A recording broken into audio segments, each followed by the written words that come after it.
most of the time. If you need to get in touch with me for any programs, you can call me at 634-4647 in the Martinsville office. How about you, Carol? You can call me at 540-483-5161 in the Franklin County office there. Going into January, I'm going to have some Eat Smart, Move More, Slim Down classes.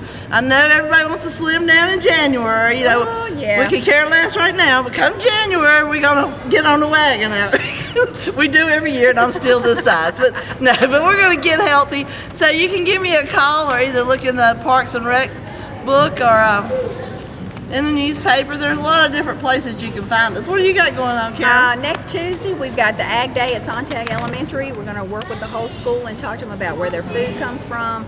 We're going to do some fun activities. We're going to do some milking some dairy cows. We're going to have a good time, y'all. And we're here today with Marie from the YMCA. Marie, can you tell us about the Christmas and Thanksgiving camps that you guys have coming up? What's the dates and how long do they run? Yeah, Thanksgiving camp is next Wednesday, the 26th of November. And it's from 6:15 that morning until 6 that night. Okay. They just have to be registered with our after-school program, and they can qualify. Okay. Well, guys, you know, it's very important to make sure that you have good child care, and I'm sure here at the YMCA, they have top-notch, people to work with your children. So we want to make sure that you have a safe holiday, but also if you're working, that your children have somewhere to come. And again, contact your local YMCA if you need some child care assistance. Yeah, Carol, my little grandson Aiden, he went here for a couple of years, and he did excellent, and he was an excellent reader. We was almost scared he was too far ahead when he went to kindergarten because he had learned so much here. But it's a great program. You know, they teach them to behave too. The first time I came, they said they took away his feeding. Well, you know, I'm all about the food. Well, really his feeding was where they fed a little fish, so they went to different colors. But I went ahead and took him home, and I asked my daughter, I said, what do you mean he took away his feeding? She said, she's thinking they didn't feed her child. She said it's where he misbehaved. So then we could discipline, him at home when he didn't behave here. But, being all about food, when he said he took away his feeding, I was a mad granny going out. But no, they've done a great job here, and I love it. That they have a lot of support. They have good kids. You can see it's a good ratio to the adults to the children, and that they are making a great snack today. And we're doing that fruit sushi, guys, with the kids, trying to encourage them to eat more fruits and vegetables. And it looks like they're having a good time. I see a lot of them over there sawing away. And I want to thank Marie because she's the one that's brought us to all of these schools. We got one more to do after this, but I know you've seen a lot of them on TV. I know everybody enjoys seeing the children on TV, and I hope you've learned something about our top 10. Our top 10 today was 1, serve small portions, 2, sip smarter, so drink better drinks. Use the checkout line that does not display candy. That's a little tough one around here. I don't know if I can find one. I know, it's hard. Choose not to offer sweets as rewards. In the South, it's real hard not to offer food as a reward. But let's try to do better at that. Make fruit the everyday dessert instead of cakes and pies. All right, make food fun. You always want to have a good time. That's right. We've had a good time today. Encourage kids to invent new snacks, which they're doing, which Yep. is great. Play detective in the cereal aisle. Make treats, not everyday foods. And last but not least, if kids don't eat their meal, they don't need extra sweets. Let's walk around and see how the sushi's coming. All right, let's see what we got. Has anybody got any sushi left over they fixed and hadn't ate it? I just got here. Can I have that one? You want to make another one? No. I think they've enjoyed them, Carol. They've about eaten them all. It's not many left. We got a few here and there. Then we got a gentleman eating a banana. Sarah, did you enjoy making fruit sushi? You did? Good. And what's your name, honey? Nathan, and is that your brother, Nathan? No, his name is Austin. Austin, but I bet that you're his brother, aren't you? Yeah. Okay. Did you guys enjoy your treat? Yeah. All right. And what's your name, honey? What is it? Elena, did you like your banana snack? Yeah. All right. Would you make this at home? think you had a new baby sister, didn't you? All right. What is your name? Nathan. Nathan, can you turn around and look there? Is Santa going to bring you 2 front teeth for Christmas? No.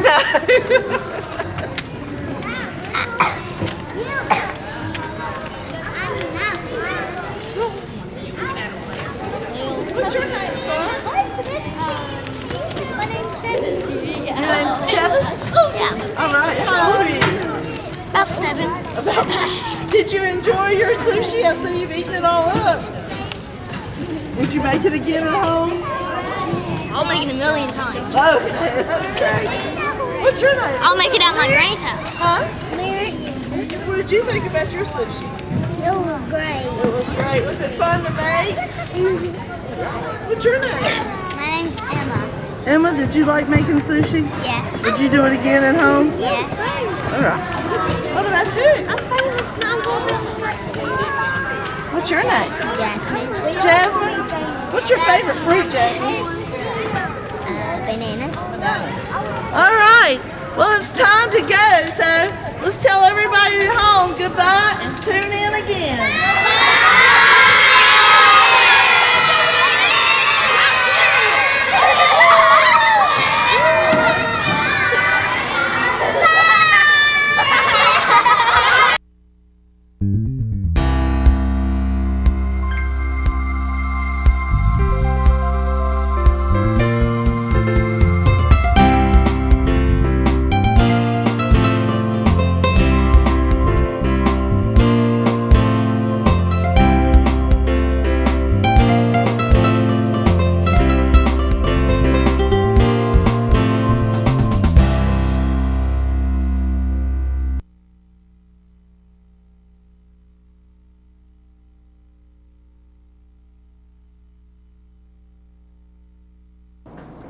Welcome to another edition of the Y Show. It's a beautiful day out, and I went for a nice run today, but we're going to be with you today, and I got a special guest, Terry Hairston, and she's going to talk to us about the mentoring program at the Y called Reach and Rise. But first, we're just going to talk a little bit about mentoring, right, and the importance of mentoring. Terry, how long have you been with the Y? I've been at the Y approximately 2.5 years. Okay. And that's through the grant that we got that we're going to talk about to start the Reach and Rise program. That's correct. But you have been in the field of helping people your entire life pretty much, right? Because you were with, who were you with before the Y? I was at EHS, which is a mental health agency. Okay. And prior to that, I worked 9 years with at-risk students at Center for Community Learning, Okay. which is through Henry County Public Schools. So you have been involved in trying to make people's lives better in one way or another for years. That's correct. I believe that's my calling. Yeah, and that's why we hired you at the Y, because we saw your passion for helping others. Exactly. So, you know, unfortunately, when we grew up, we had mentors just around us many times. And the family structure was much different. Where now we have a lot more single moms, we have absentee fathers, or we have good families, but maybe they don't have another role model. And so that's very important that kids have a role model in their life, isn't it? That's correct. Yeah. In our society today, what I'm seeing more of, and we receive a lot of referrals from single parent families. That's the majority of the referrals that we get at the YMCA. And with that being said, you know, families are overstressed, you know, they have financial stress and they have limited time, you know, being a single parent, I can relate because I was a single parent. Right. So trying to juggle, you know, the stresses of life and, you know, trying to take care of your child can sometimes become stressful. So the need for a mentor for a child that's coming from a single parent home is most definitely very important. Having a positive role model, having that someone who can provide the youth with the special attention, that one-on-one support, and even open, them up to new opportunities which could aid them in their success is very important, especially in the times that we're living in now. Yeah, absolutely.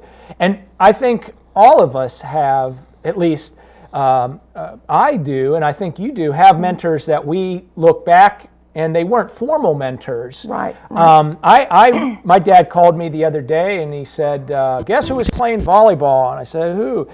Now, this guy is in his 80s now. But back when I was young, his name's Roy Greenshield, and he worked for my dad, and I used to go help him when I was a kid and walk around with him and help him with little projects. And when he introduced me to somebody, he would say, "This is Brad Kinkema, and did you know Brad is a great swimmer?" And he would say things about me, and I would be like, "Wow, this guy," and he would show me how to do things. Right. And certainly, I know you're active in your church. I was active, and I had youth ministers.